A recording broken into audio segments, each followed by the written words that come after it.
Host Mr. Excitement. We're here with the multi-talented, great legend himself, Mr. Cuba Gooding Sr. It's a pleasure to have you on the show. Thank you very much for having me. Thank you very much. Your early success, obviously, you first came to Main Ingredient back in 1971, 72? Well, actually, the group began in 78. Okay. It began in 78.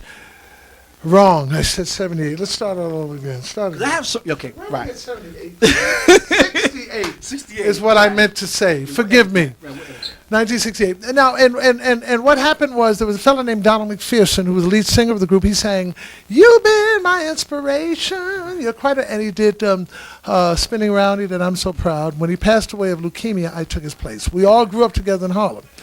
We believed in sidewalk singing, street corner singing, and harmony doo-wop. Like the show you saw me do tonight was all about three guys standing on a street corner throwing down. Right.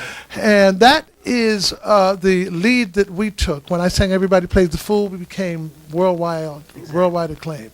I didn't know that my children, because I wasn't going to sing with these guys long. I wanted Cuba Gooding Jr. and Omar to become the new Main Ingredient. That didn't happen. They became ingredients of their own. And so it's very fortunate now for me to be able to be on a show such as this and to promote old school and classic soul for what it is. It isn't that I have anything against rap or hip-hop, but I believe that the music should be pleasing to the ear. Exactly. There should be the melody and the lyric first. And we can sell millions of records without using profanity and without talking about anything negative. I think that hip-hop and rap, there are two genres that are in their infancy right now. I think that they will become poets extraordinaire. I think that as they get older, they will keep the same groove and the same attitude, but the story that they tell will be something that they will want their great-grandchildren to hear, as opposed to the rebellion, because we really don't have as much of a beef right now as Hispanic Americans and African Americans as we are led to believe. All we have to do is believe the fact that this country, this piece of the rock, we're entitled to everything that exists here. And therefore, we must create our own Donald Trumps that work for us, our own Ted Turners who work for us. Cuba Gooding Jr. can be a Donald Trump to a young rapper, if that young rapper is doing things that are universal. We don't have to go outside of the neighborhood to sell to people in Germany and Switzerland and South Africa and Iraq. All we have to do is have product that is pleasing to the ear and that makes a statement that keeps our children out of jail and out of the graveyards.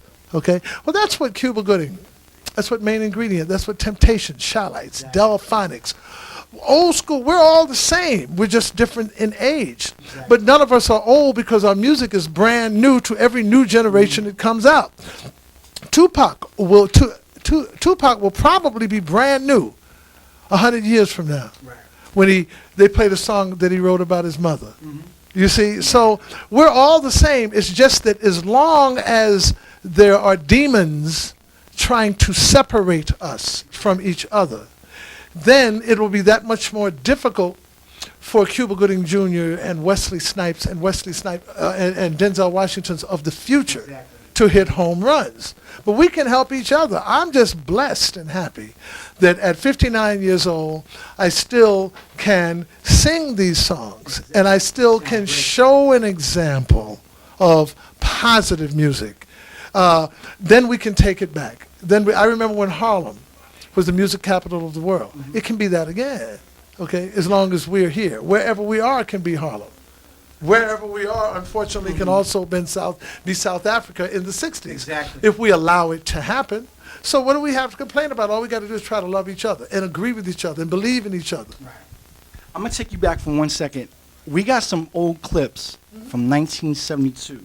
And I believe it may have been your first time on Soul Train. Do you remember that? Yes, I think we did Everybody Plays the Fool. Second time I did with Don Cornelius. It was me and Tony and Luther. We did Just Don't Want to Be Lonely. There was another time when Tony had left the group. We did Shame on the World. We did a lot of that footage was Japanese owned after a while. Yes. And God bless him, Don Cornelius showcased a lot of us in our beginnings, sometimes at our best, sometimes at our worst. But then again, who is anyone today to judge what was good or bad? Okay, because we studied our craft from the cradle. We came out, we sang on street corners, hallways, park sides, Right. in train stations. All we ever really wanted to do was make music that was pleasing to the ear and tell a lyric that made a statement. I'm black and I'm proud. Everybody plays the fool. We're not stones rolling down a mountainside. You know, I'm so proud. You know, I mean, these are things that Curtis Mayfield, Temptation, the Shy-Lights, Delphine. I mean, this is an era, but we're just ordinary people. And as long as we stop, if we were to attempt to stop to separate each other by size, by color, by sound, by dialect, by language, you know, when we stop doing that, then there will be heaven on earth. We don't have to wait till we die to sprout wings and eat milk and honey. We can do that right here. Now, you know, the 1972 footage that I have from Soul Train, you performed If You Want It, you got to take it. The fellow just passed away that wrote that song. His name was Ed Townsend. He also did Let's Get It On for Marvin Gaye. And he was a perfect example of an individual who started out just wanting to be Henry Mancini-ish, Frank Sinatra, Perry Como-ish, but ran into stumbling blocks because of the refusal of an industry to accept him as just a singer. Chubby Checker escaped. Cuba Gooding Jr. today is escaping from being, he's not just Boys in the Hood or Menace to Society. He's Jerry Maguire. He's Men of Honor. He's Radio, the new movie that's coming out. My youngest boy, Omar, is playing a football player, but real. He's showing he's not just a cutesy kid. Right. He can play a hard-boiled football player from the street. But these are realisms, and these are things that our kids, I would like for, if nothing else, my family and the institutions, like the Main Ingredient that I'm a part of. I did a play called Be Careful What You Pray For, where I played a pastor. I saw that, yeah. I want my children's children to believe that we weren't all idiots, okay, rioting and having dogs sicked on us and water hoses sicked on us back in the 50s, 60s, and 70s, that we were making a contribution that will never go away. That's, you can call it old school, you can call it classic soul, whatever you call it, it will never die. And the contribution that rap and hip-hop makes to that is invaluable. It is so important because it is still a derivative of what was started when the Platters sang My Prayer. Okay, when Nat King Cole sang, I'm dreaming of a white Christmas. It's all the same. It's music. It's the melody, the lyric. It is the beat. It is the drum. It is the belief that while you're listening to the music or watching the movie or watching your television, you have problems. This is a capitalistic society. Right. No one is perfectly happy. Donald Trump has problems. But maybe when you listen to Everybody Plays the Fool, you can just get away from it for a moment.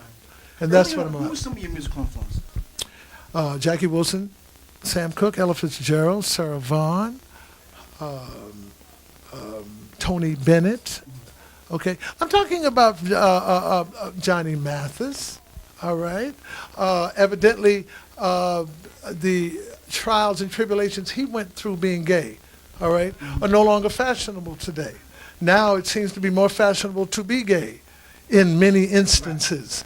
It doesn't matter whether I like it or not. It's all about the family. That's the name of my CD. How you raise your children, what you raise them to be, and the values that you have. Don't blame anyone but yourself if you turn your back on your children and they become stick-up artists.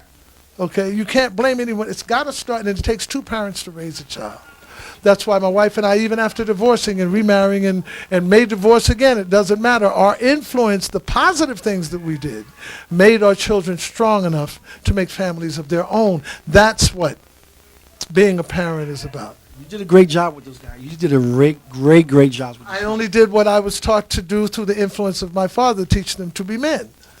Okay? I had no control over what their sexual preferences may be or may not be. Who am I to judge? Until I meet someone who's been dead for 30 days and comes back to tell me what God really wants, all I can do is worship as I believe, based on what works for me. Exactly. And I have no problem with anyone as long as they don't hurt me or mine. It's a pleasure to still see you performing. Thank you, You sir. still sound great, Cuba. Thank you very much. Anytime you come back and perform at the Beacon, the Garden, all these places, Westbury, New York is my home. you kill them out there. I'll come up on 16th Street, Manhattan Avenue. This is my home. This will always be, to me, Right. the entertainment capital of the world. Cuba's a pleasure. Bless you. Thank you, Mr. Adam. Cuba Gooding Sr., Thank you. the main ingredient, he's still doing his thing. Check him out. You know Omar, ESPN, you know what time it is with that. A lot going Radio, on. Cuba Gooding Jr., radio. He's going to get an Oscar. He's going to get an Oscar. Again. Again. God bless you. Thank you.